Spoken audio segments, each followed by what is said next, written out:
morning. Good morning. That's okay, you can be seated.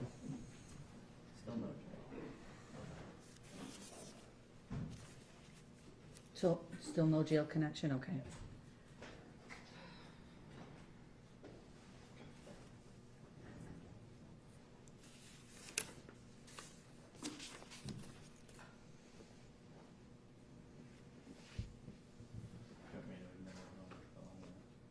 Sure, you can start admitting everyone.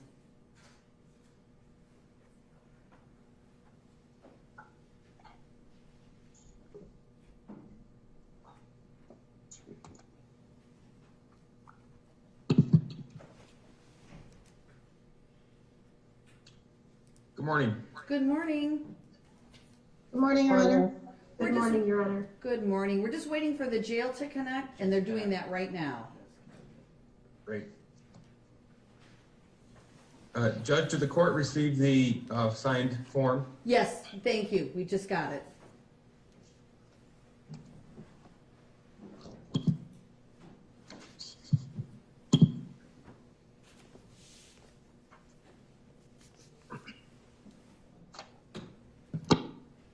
Okay, calling the case of People versus Ethan Crumbley. This is case number 216611.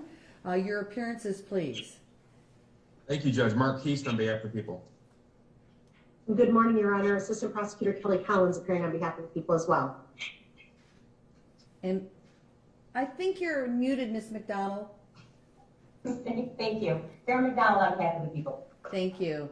And Good morning, Your Honor. Paulette Michelle Lofton on behalf of Mr. Crumbley, and we are agreeing to appear by Zoom this morning. Thank you.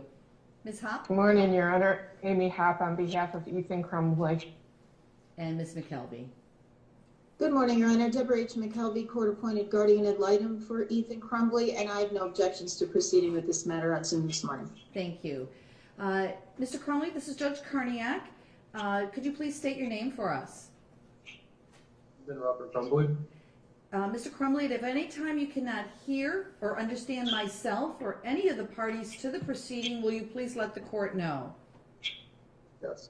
And we're handling this proceeding today remotely instead of in person at the courthouse. Is that with your consent, Mr. Crumbley? Yes. Okay, great. So this is the date and time scheduled for a probable cause conference. And I do see and have received just a few moments ago a written waiver of a preliminary exam. So I just want to address that briefly. Ethan, you do have a right to a preliminary exam. You understand that? Yes.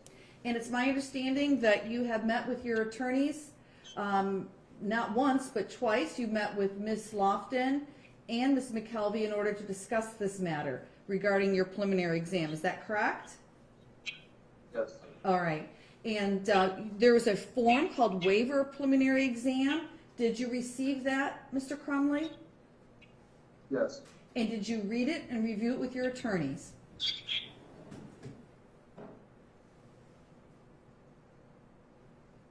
I'm sorry, I didn't hear that. Did you read that form and review it with your attorneys?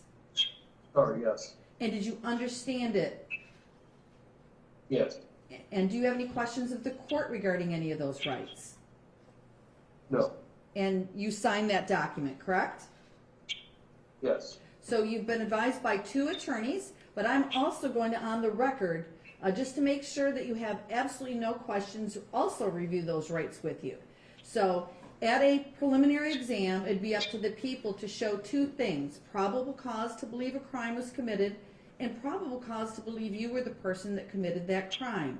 If the people were unable to prove both of those, then the case would be dismissed. Do you understand? Yes. Knowing that, is it still your desire to waive your right to a preliminary exam? Yes. By waiving your right to a preliminary exam, you'll automatically be bound over to circuit court as charged, and you will not have a chance to come back to this court for any reason as it relates to these cases. Do you understand that? Yes. Knowing that, is it still your desire to waive your right to a preliminary exam? Yes. Has anybody threatened you or promised you anything to waive your right to a preliminary exam?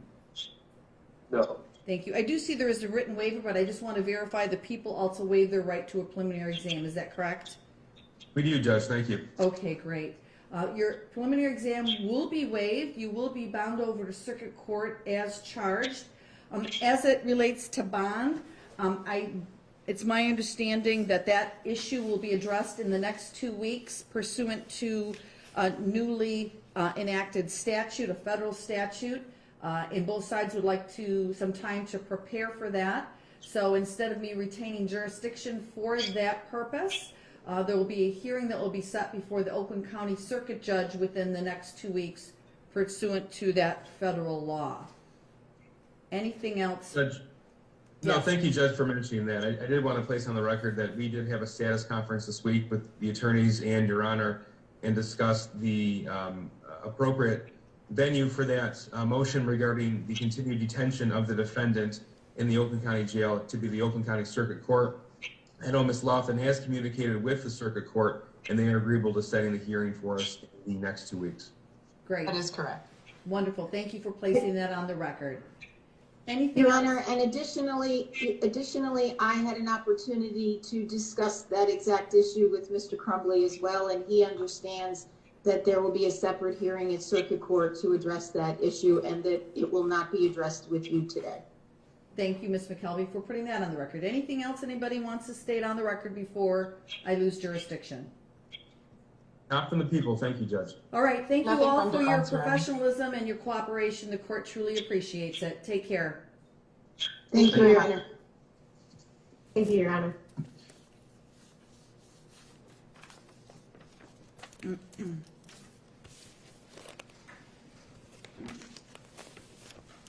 Okay. Charlie, nice to see you. What's going on? How's Lisa doing? Is she? Good, good. Yeah, I know. It's kind of crazy. Life is interesting. Yeah, yeah. Well, take care. Tell her I said hi.